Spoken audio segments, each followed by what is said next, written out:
Pregunta: ¿las funciones conscientes de la vida interior están situadas en todos los seres en el mismo orden? ¿Recuerdos, contribuciones subjetivas, afectos e irrupciones? Respuesta: se puede considerar arbitrario el orden que he asignado a estas funciones. Se puede también invertir el orden descrito. En un sujeto dado son, quizá, las irrupciones las que deben figurar en primer lugar. En él los recuerdos mismos pueden proceder por irrupciones. El sujeto está constantemente bajo el influjo de acontecimientos interiores. Se trata naturalmente de un temperamento patológico o de una persona que se encuentra provisionalmente en un estado de su existencia particularmente productivo, en el curso del cual el mundo interior desborda de vida. En general, habrá que tenerse al orden que he propuesto, pues no es habitual que las irrupciones que surgen del inconsciente se produzcan con frecuencia. Cada cual, sin embargo, es libre de seguir su temperamento, su inclinación personal y de clasificar y situar sus funciones según su propia experiencia.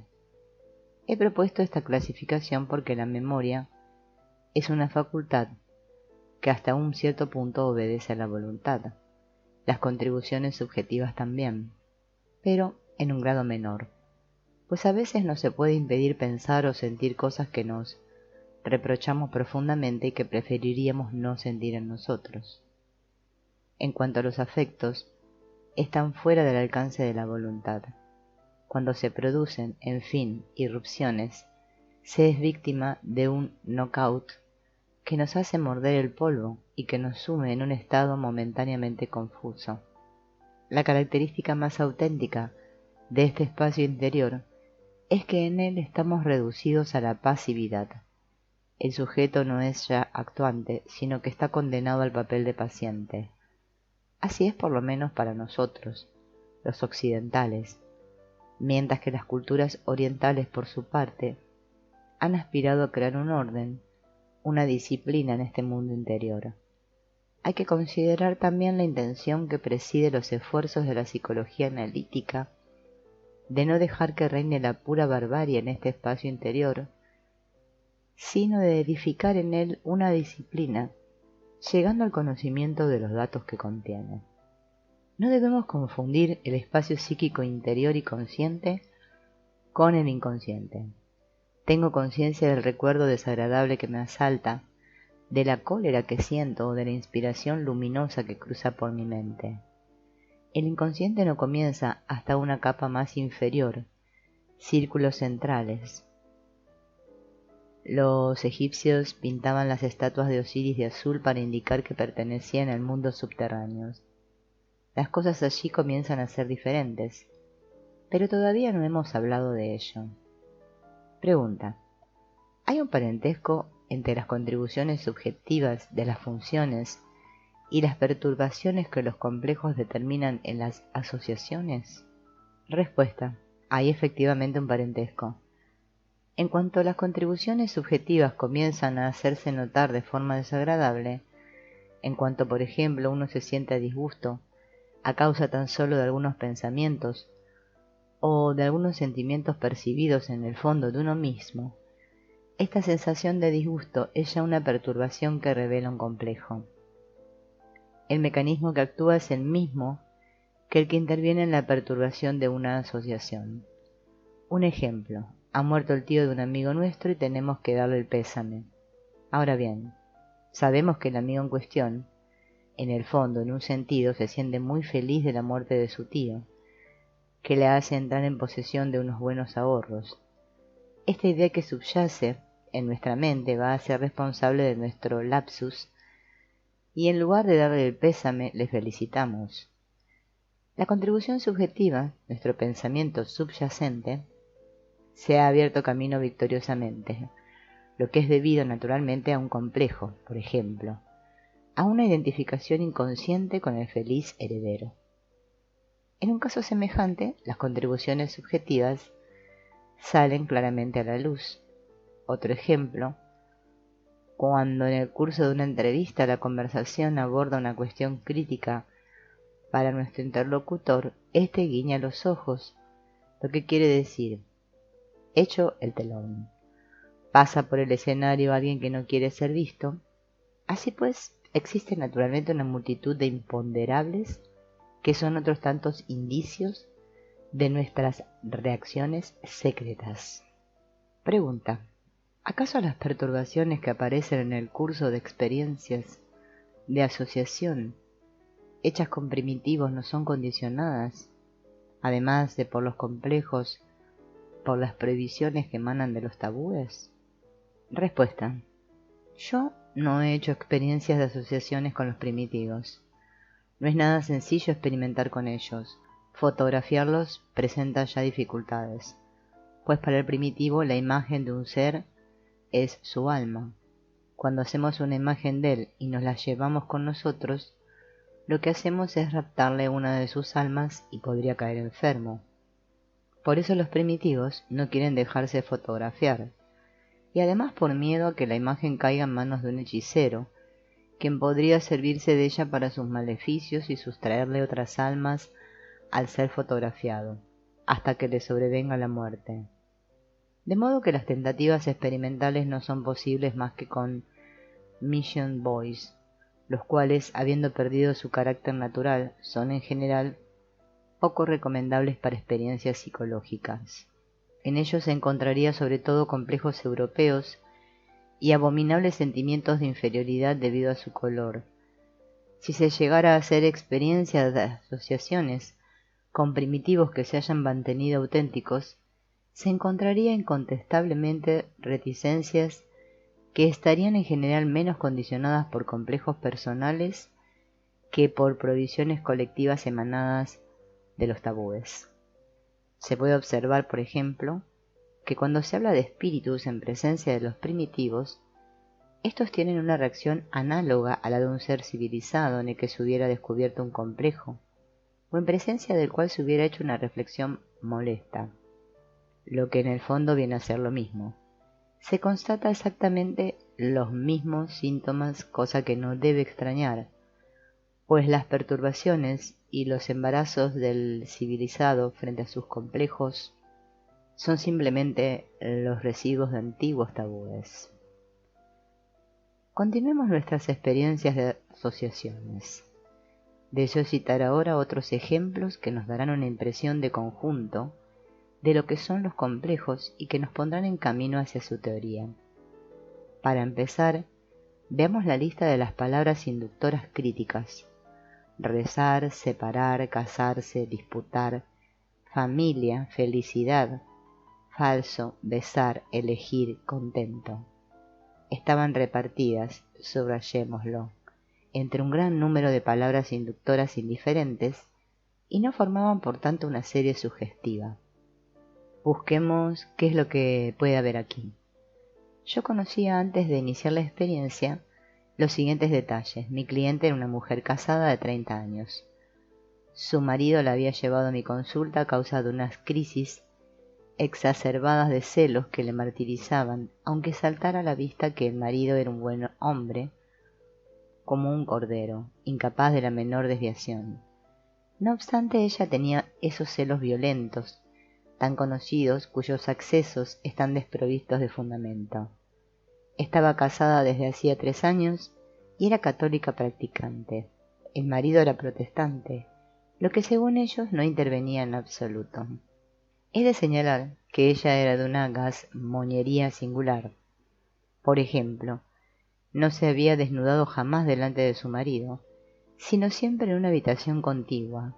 Su hermana, también casada, había tenido un hijo el año anterior, pero de este hecho no se podía hablar en la conversación, pues aludía a una cosa inconveniente.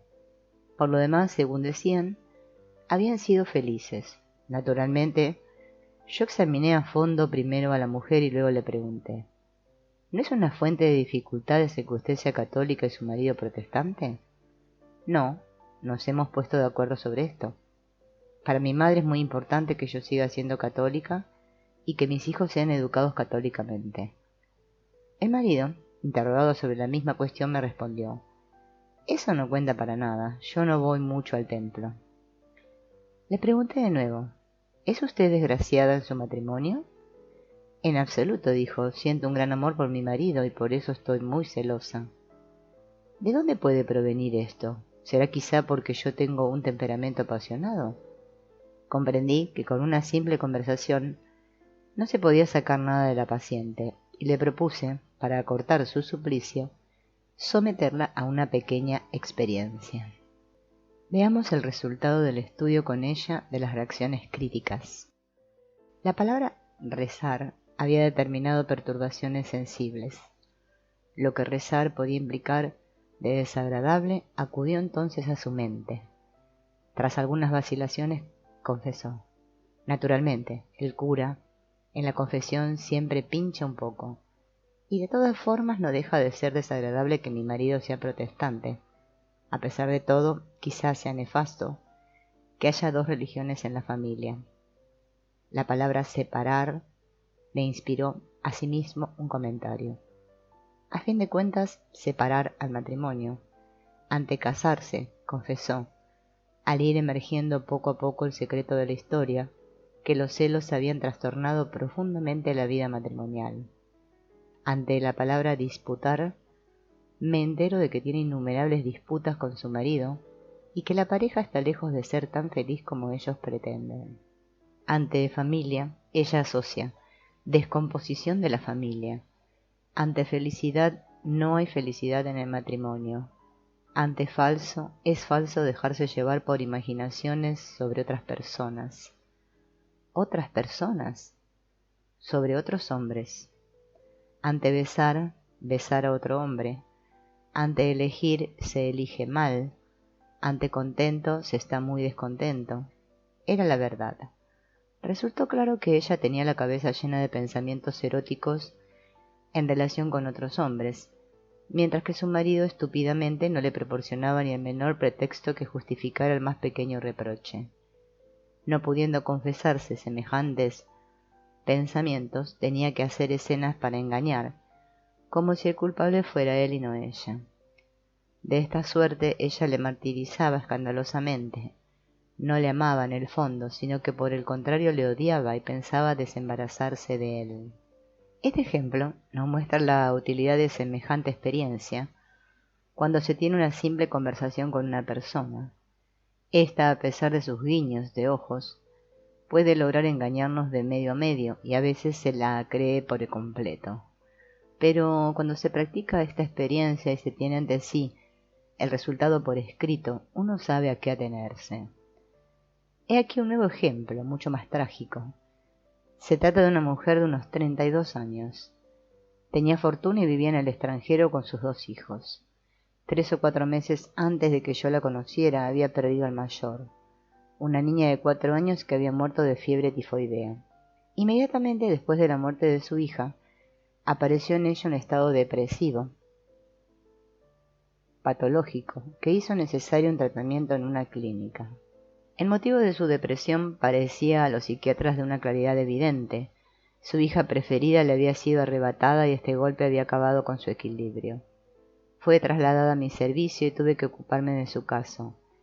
Quise asegurarme de que no existían otros encadenamientos y le interrogué abundantemente.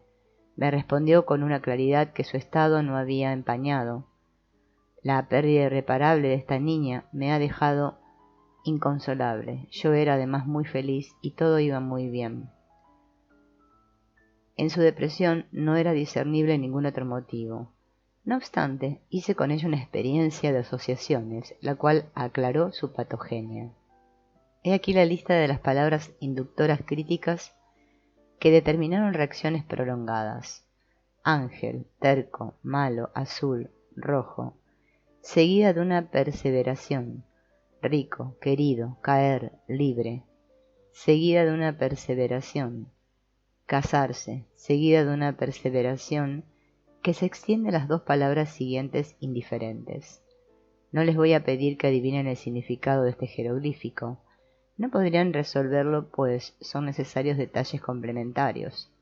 Yo tuve que preguntarle a la paciente qué evocaban en ella las palabras inductoras críticas, esperando de este modo ponerme en la pista de los complejos afectivos eventualmente responsables de su depresión.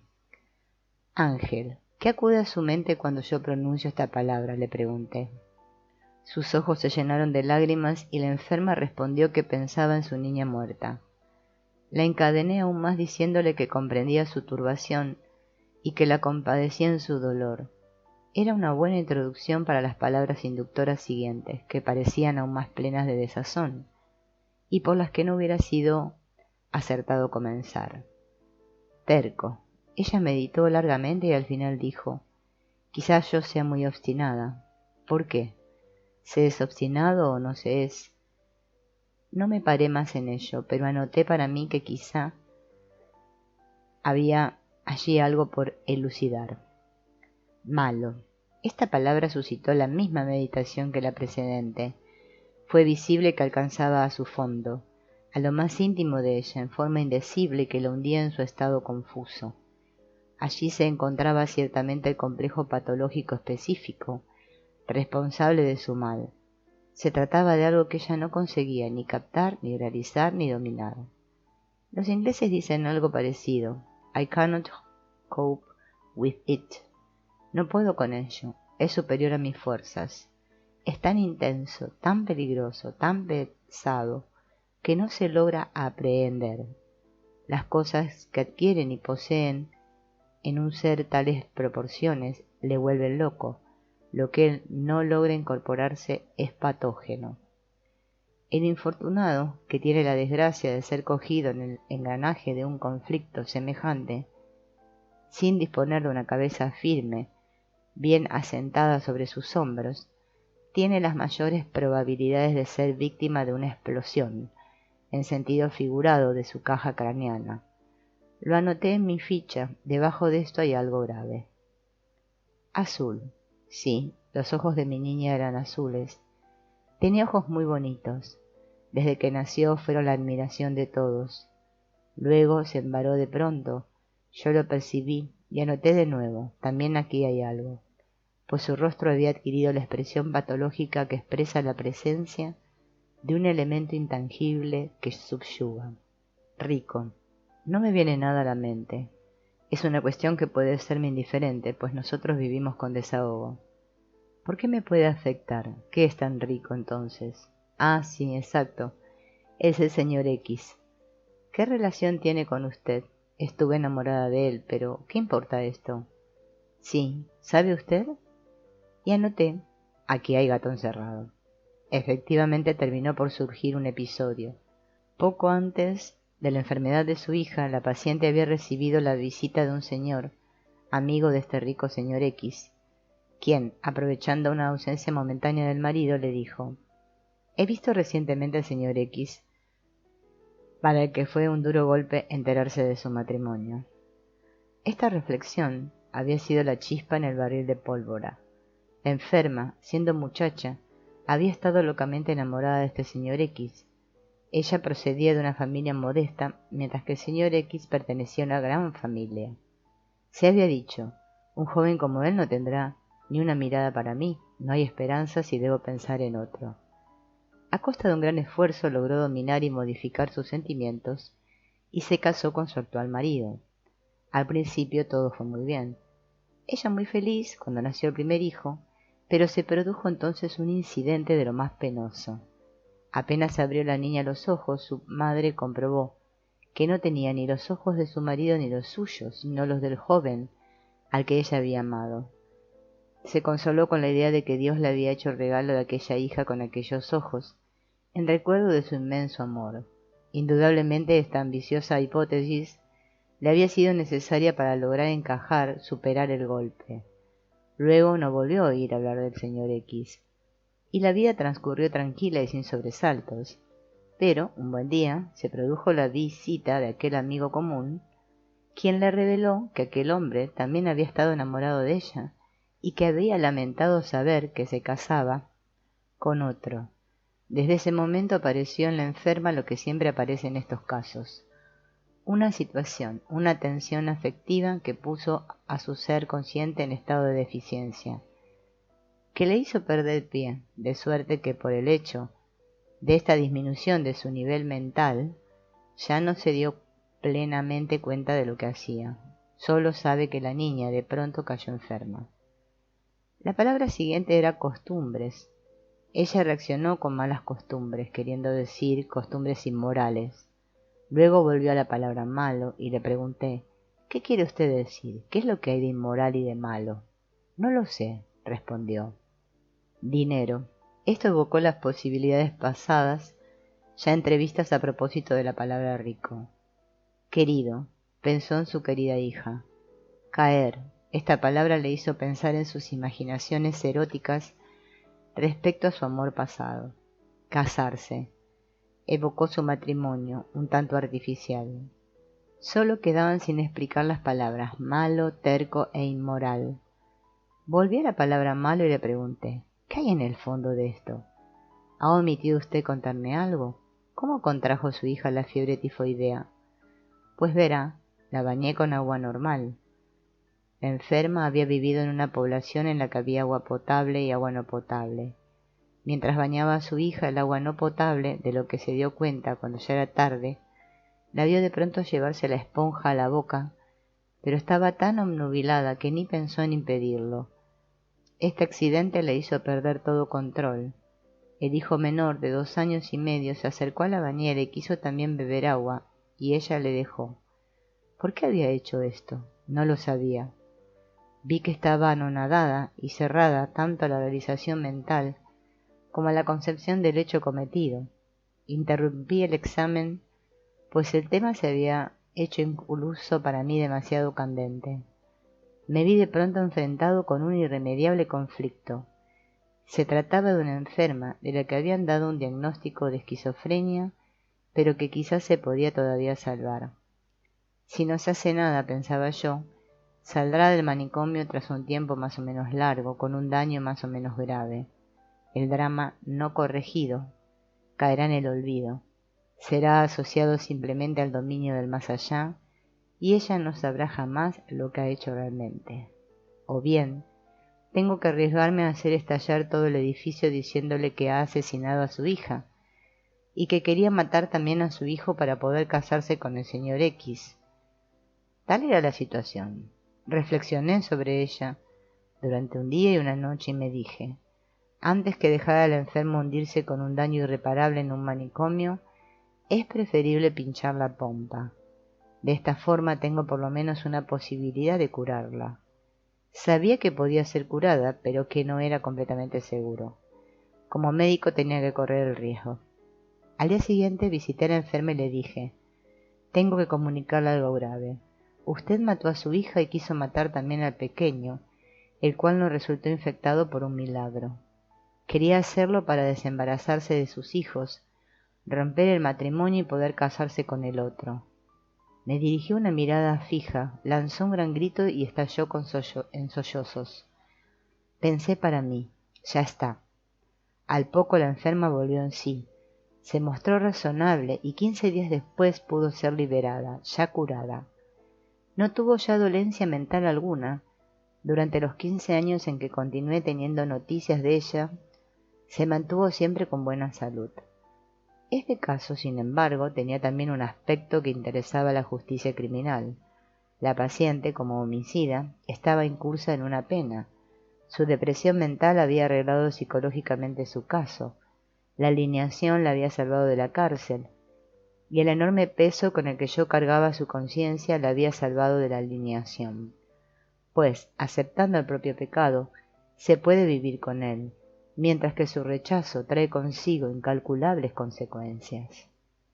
En el curso de una experiencia semejante, se pueden encontrar, pues, elementos de importancia vital que son excesivamente peligrosos.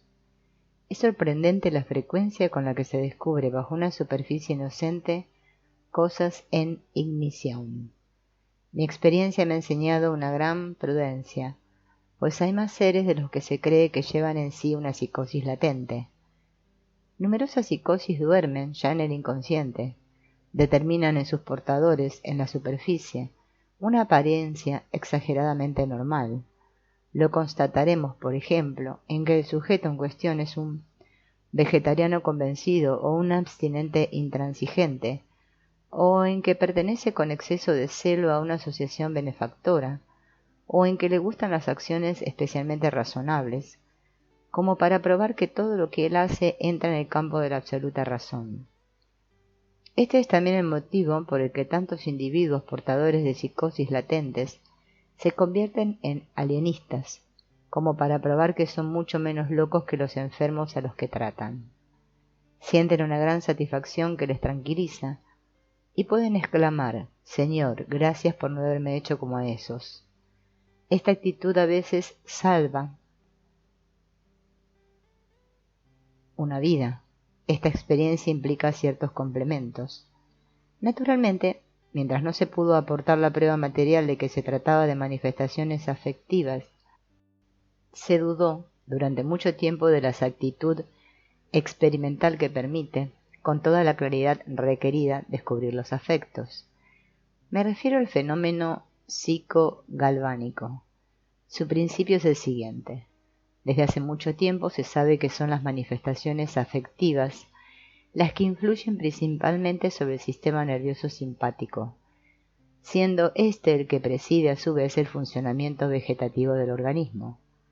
Los afectos, por sí mismos, hacen dilatar los vasos, actúan sobre el corazón, producen palpitaciones, hacen enrojecer o provocan vómitos, modifican los capilares sanguíneos de la superficie de la mano, el estado de secreción o de reposo de las glándulas de la piel, la posición de sus pelos, producen carne de gallina, etc.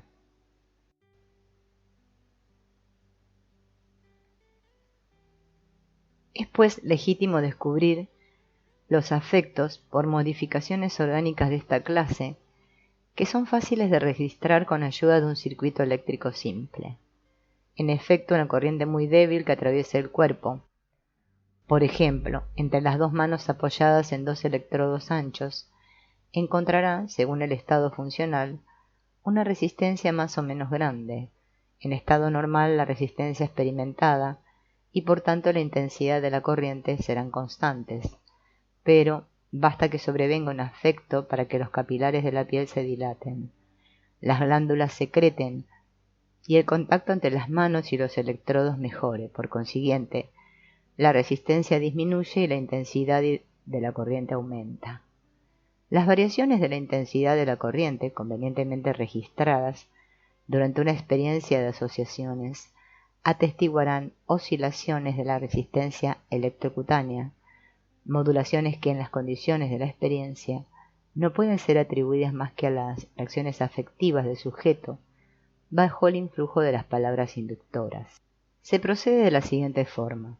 Se toma un elemento de pila que produzca una corriente de débil tensión, 6 voltios, y se introduce en el circuito un galvanómetro de espejo que marca de forma muy sensible las modificaciones de la intensidad de la corriente, gracias a un imán suspendido que gira más o menos en función de dicha intensidad. El imán lleva un espejo sobre el que se proyecta un rayo luminoso, el cual, reflejado, se desplaza sobre una escala cuando el espejo gira. Se introducen también en el circuito 2 electrodos de latón, una especie de medias esferas de un grosor tal que les pueda tener bien en la mano. El sujeto coloca encima sus manos, que son cubiertas con saquitos de arena, de un peso suficiente para neutralizar los movimientos musculares involuntarios. Un dispositivo registrador permite referir a una misma curva el instante en que es pronunciada la palabra inductora, el instante de la reacción y las desviaciones del rayo luminoso que marcan las variaciones de la intensidad de la corriente. Se comprueba que las palabras inductoras indiferentes no provocan variaciones, mientras que por el contrario las palabras inductoras críticas, que suscitan un tiempo de reacción prolongado, determinan tras una corta latencia una amplificación de la intensidad. Luego se pronuncia la palabra inductora siguiente, etc.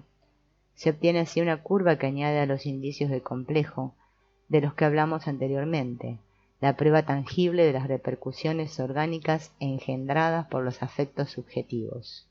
Se puede completar todavía este dispositivo con la ayuda de un neumógrafo, gracias al cual se registra el ritmo y la amplitud respiratorios.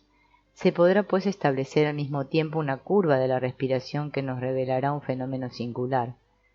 Durante la actividad de un complejo excitado por una palabra inductora, se constata en efecto una restricción de la respiración que vuelve luego poco a poco a su nivel normal. En el momento crítico el volumen respiratorio disminuye y la respiración se hace entrecortada. No se respira ya sino la mitad y el sujeto, si se llama su atención sobre ello, se sentirá oprimido. En la vida corriente, tales síntomas apenas se perciben, a no ser en la voz tensa de las personas que se debaten en una situación muy afectiva. Pues bien, imaginémonos este estado prolongado durante algunos días. El complejo existe en estado latente, acompañado por la tensión que engendra. La respiración se hace pues superficial. Ello provoca una aireación insuficiente de los pulmones. De aquí derivan numerosas tuberculosis y ello explica la presencia de tantos neuróticos en Dambos y en los sanatorios. En el curso de esta experiencia se pone pues de relieve una observación que se puede también hacer corrientemente si hablamos con un sujeto acomplejado de esta clase y nos fijamos en su respiración. Veremos que ésta es imperceptible y que de vez en cuando es interrumpida por un suspiro. Si le preguntamos por qué suspira, responderá: no lo sé, suspiro. Son seres cuya respiración está crónicamente disminuida por la acción de un complejo. Estos fenómenos se producen regularmente, sea consciente o no el complejo. Así, el fenómeno psicogalvánico, completado por el neumógrafo, prueba de forma innegable la exactitud de nuestras hipótesis, es decir, que nuestros complejos constituyen magnitudes afectivas. Citemos aún una aplicación de la experiencia de asociaciones que revela condicionamientos psíquicos singulares en un dominio hasta aquí abandonado a lo arbitrario. La interdependencia psíquica intrafamiliar de la que les voy a hablar es, como sin duda saben, una idea original que deriva de lo que se ha llamado la participación mística, expresión extraña que se debería sustituir, para ser exactos, por participación inconsciente. Es Lévi-Brühl quien ha formulado la noción de participación mística, noción que él solo empleaba a propósito de los primitivos, para expresar el hecho sorprendente de que éstos experimentan relaciones que escapan a la razón lógica. He aquí un ejemplo. En América del Sur, los indios de una cierta tribu pretenden que son guacamayos rojos, es decir, una especie de grandes loros. Cuando se les replica que no es posible, que no tienen ni alas ni plumas, que no pueden volar, que tienen demasiado tamaño, ellos responden: eso es un puro azar. Naturalmente, los guacamayos son pájaros, pero ellos son nosotros y nosotros somos ellos. Nosotros somos también guacamayos rojos, pero no tenemos plumas. Carentes de una mentalidad prelógica, no logramos comprender semejantes palabras. Nos parecerían de una lógica perfecta si, como los primitivos, tuviéramos los presupuestos de una psique proyectada. Pero no ocurre así. Nosotros no imaginamos que los animales nos imitan o que se divierten en el interior de nuestra psique y que pueden, aunque sea de otro modo, hablar o adivinar nuestros pensamientos. Sin embargo, esto constituye para el primitivo un dato que se apoya en sus propias experiencias, tan singulares para nosotros, pero tan abundantes en su mundo.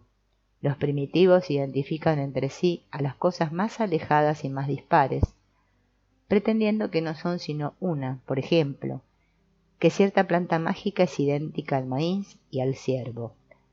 Para ellos no hay entre estas tres cosas ninguna diferencia esencial. ¿Cómo es posible esto? No entra en nuestro pensamiento y se opone a nuestro principio de identidad. Ahí está precisamente la participación mística al nivel primitivo. Nosotros no la comprendemos mejor que ciertas expresiones que ellos emplean, tales como mi hijo y yo, o que ciertas escenas semejantes a aquella en la que un negro viejo, encolerizado contra su hijo que no le obedece, exclama: está ahí quieto con mi cuerpo y no hace lo que yo quiero. Su hijo es él, la mujer que le ha dado un hijo, le ha vuelto a traer al mundo y le ha hecho nacer de nuevo. El hombre que no tiene hijo es mortal, y el que tiene un hijo es inmortal, pues el hijo es el padre.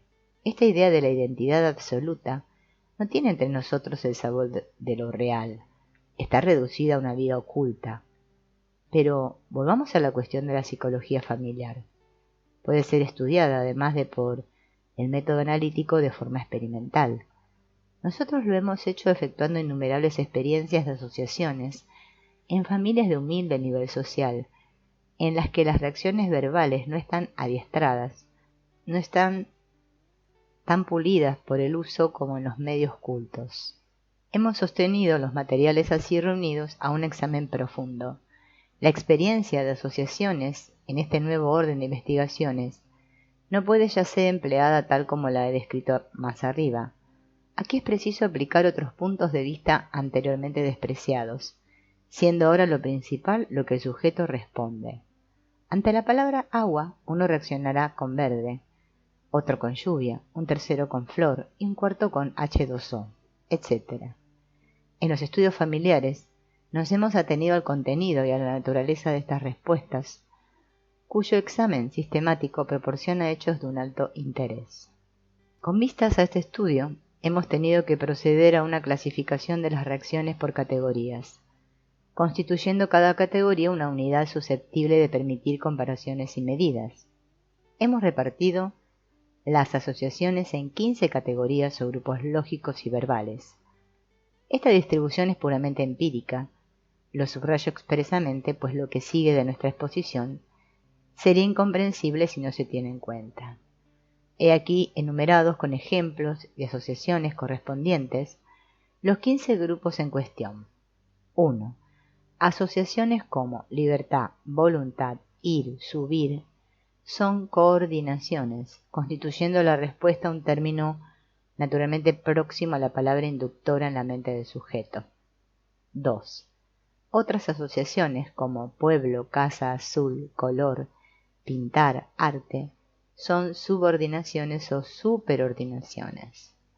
3. Asociaciones como blanco-negro, redondo, cuadrado, son contrastes. 4. Asociaciones como invierno, maravilloso, pasearse, aburrido, son atributos de valor, predicados sentimentales. Hay sujetos que reaccionan preferentemente según esta última forma, sobre todo las mujeres. 5. Reacciones como agua verde, cabeza redonda, etc. son predicados simples, predicados objetivos. 6. Asociaciones como cuchillo, cortar, rosa, florecer, son asociaciones de actividad. 7. Asociaciones como caliente, verano, sueño, noche, oscuro, cueva, pueden ser incluidas en un grupo caracterizado por la designación del lugar, del momento, del medio. 8. Asociaciones como silla, utensilio, martillo, instrumento, son definiciones, aparecen frecuentemente en sujetos a los que contribuyen a caracterizar, portadores de un complejo llamado de inteligencia, es decir, en los sujetos que en el fondo de sí mismos dudan que poseen la inteligencia que pretenden tener. En cierto modo, y sin darse cuenta, tratan de probarle al experimentador, cuya convicción les tranquilizará, sus cualidades intelectuales. Estas respuestas, por definición, no son únicamente propias de sujetos poco inteligentes. Pueden también expresar en otros un sentimiento de inferioridad, como lo tienen algunas personas a propósito de su instrucción. 9. Asociaciones como mesa, silla, mano, pie son coexistencias. 10. Asociaciones como ir, ir a pie, estancia, habitación, son identidades. 11. Asociaciones como caballo, caballos, libre, libertad, son asociaciones verbales motrices. 12. Asociaciones como compra, poder de compra, mantel, mantel de mesa, son expresiones compuestas. 13. Asociaciones como vida, vivaz, bello, belleza, blanco, blanco de España, son prolongaciones complementarias de la palabra. Asociaciones como ojo, ajo, cantar, contar, son asociaciones tonales. Este grupo, en fin, es el de las respuestas defectuosas o las ausencias de respuesta, lo que se produce algunas veces. Hemos estudiado así un gran número de familias, haciendo experiencias de asociaciones con todos sus miembros y repartiendo los materiales reunidos según las citadas categorías. Si se llevan las categorías a las abscisas y el porcentaje de respuestas que supone cada una de ellas a las ordenadas, se puede tener en un mismo esquema, superpuestas unas a otras, las curvas relativas a las respuestas de los diferentes miembros, curvas de las que se deducirá fácilmente un tipo familiar. En un caso particularmente interesante, se constató no solo el mismo aspecto exterior, sino también la identidad del 30% de las reacciones. No es pues exagerado decir que en este caso el 30% de los procesos mentales de los diferentes miembros de la familia eran idénticos. Es un buen ejemplo de participación mística, que muestra claramente que ésta se da también entre nosotros con plena realidad. No es, por tanto, simplemente una hipótesis confirmada por algunas excepciones, el hablar de los lazos enormes que existen entre los miembros de una misma familia es un hecho de alcance y de valor muy generales. Estos lazos no son necesariamente de naturaleza emocional. Hemos estudiado una familia en la que uno de los miembros era un enfermo mental que padecía manía persecutoria. Establecimos el tipo familiar y también cuáles eran los miembros de la familia que representaban este tipo con mayor nitidez. Esto nos demostró que el enfermo mental es siempre, otros estudios lo han venido a confirmar, el miembro de la familia que mejor encarna el tipo familiar y que su demencia persecutoria está dirigida principalmente contra los miembros de su familia que representan junto con él ese mismo tipo más claramente. Estos enfermos llevan siempre, por así decirlo, a su familia consigo, y es por esta razón por lo que sienten hacia ella tales resistencias. La mayoría de las veces se trata en estos casos menos de lazos afectivos que de adaptaciones, influencias, costumbres, resultantes de mecanismos íntimos, que son como surcos marcados de una vez para siempre, y de los cuales el sujeto no logra ya salirse. Se reacciona y se comprende perpetuamente de la misma forma, indefectiblemente se crea en torno a sí la misma atmósfera que la que ha reinado en la casa familiar. Como vemos, estas conclusiones de la psicología no son puras fantasías, son hechos importantes. Atengámonos ahora a la cuestión de la intensidad del parentesco. La diferencia media entre dos hombres no parientes es de 5,9.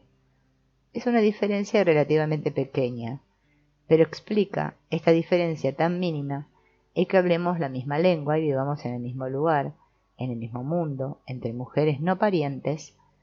Sin embargo, la diferencia es de 6. Con sujetos cultos, las diferencias son aún menores, pues es un hecho que las personas cultas utilizan el lenguaje como virtuosos, más para disimular que para expresar sus pensamientos. Entre los parientes varones la diferencia es de 4,1, entre los parientes femeninos es de 3,8. Nos encontramos aquí palpablemente con el hecho de que los seres parientes se parecen entre sí más desde el punto de vista psicológico que los seres no parientes. Los parientes femeninos son entre sí todavía más semejantes que los parientes varones entre sí. Esto deriva del hecho de que los hombres se alejan relativamente pronto de la familia y se singularizan. La mujer permanece más tiempo en el hogar paterno, a causa ya de su temperamento y de su naturaleza, y perpetúa así el carácter familiar con una fidelidad mucho más grande. El padre y los hijos tienen una diferencia de 4,2, más o menos la misma que existe entre hombres unidos por el simple parentesco. Entre la madre y los hijos, esta diferencia media solo es de 3,5. Esto es debido a que las relaciones entre los hijos y la madre son mucho más estrechas que entre los hijos y el padre, pues los hijos viven, sobre todo, en compañía de su madre. Entre el padre y los hijos varones la diferencia es de 3,1, entre el padre y las hijas de 4,9. El íntimo acercamiento de los hijos y el padre es un hecho primordial. Al hijo se le ha considerado siempre como una reencarnación del padre, lo que expresa ese acercamiento con la mayor pertinencia. Entre la madre y los hijos varones la diferencia de 4,7 es relativamente acusada. Entre la madre y las hijas es de 3, lo que constituye la diferencia más pequeña constatada. Las hijas son una repetición de su madre. Los hermanos tienen entre sí una diferencia de 4,7 y las hermanas entre sí de 5,1, lo que parece derivar del individualismo natural y pronunciado que caracteriza a las hijas, y también de la influencia del matrimonio, que parece turbar el tipo de reacción, en la medida en que el marido pertenece él mismo a un tipo diferente. Pues las hermanas entre sí, mientras no están casadas, solo tienen una diferencia de 3,8, los hermanos entre sí de 4,8. La diferencia entre los hermanos no parece, pues, que sea sensiblemente influenciada por el matrimonio. Los esposos entre sí presentan una diferencia media de 4,7, que es aproximadamente la diferencia que existe entre el padre y las hijas o entre la madre y los hijos. Esta experiencia puede ser empleada con fines judiciales. Se utiliza de forma inversa en las investigaciones criminales, empleando una lista de palabras inductoras a las que se han mezclado ciertas palabras críticas en relación con los hechos a investigar. Alguien ajeno a los detalles del crimen no verá nada de particular en las palabras inductoras que los evocan, mientras que el autor del crimen las sentirá en relación con el acto que ha cometido y las proveerá de indudables indicios de complejo. Un día en Zúrich fui invitado a intentar una experiencia de este orden. Pusieron para ello a mi disposición a 4 sujetos. Me dejaron elegir un episodio adecuado que haría las veces de crimen. Arranqué de un libro una página que contenía una ilustración que representaba a un pintor sentado en el campo. Detrás de él había un campanario, delante una vaca a la que pintaba. Escribí en esta ilustración los términos que designaban los objetos más característicos. Esto es un pintor, un campanario, una vaca, etc. Y luego envié la ilustración al profesor de Derecho que había organizado la prueba, rogándole que la mostrara a uno de los 4 estudiantes que me servían de sujetos. Este debía fijarla en su memoria, mientras que los otros, naturalmente, no debían saber nada de ella. Mi tarea consistía en descubrir entre los 4 estudiantes, que me eran totalmente desconocidos, al que conocía la ilustración. Quiero subrayar, sin embargo, que la ilustración era para el sujeto en cuestión un débil estimulante, no constituía un complejo. El sujeto podía decirse a sí mismo que aquello no le importaba, pues la única emoción que podía sentir emanaba del deseo de no dejarse descubrir. Tuve que examinar a mis sujetos en presencia de una asamblea. Procedí a una experiencia de asociaciones con el primero. Este se quiso hacer el tonto, fingiendo que estaba al corriente, cuando en realidad ignoraba de qué se trataba, y dejó pasar las palabras inductoras críticas sin ninguna reacción especial. El segundo estaba muy amable y tranquilo, pero reaccionó inmediatamente a cada una de las palabras críticas. «Este es el culpable», exclamé, y era él. De este modo se puede, en ciertos casos, señalar al autor de un crimen. Proporcionar la prueba de su culpabilidad es, naturalmente, harina de otro costal, pero a veces se puede aportar, de esta manera, un indicio que es casi una prueba. Yo he esclarecido por este procedimiento algunos casos reales.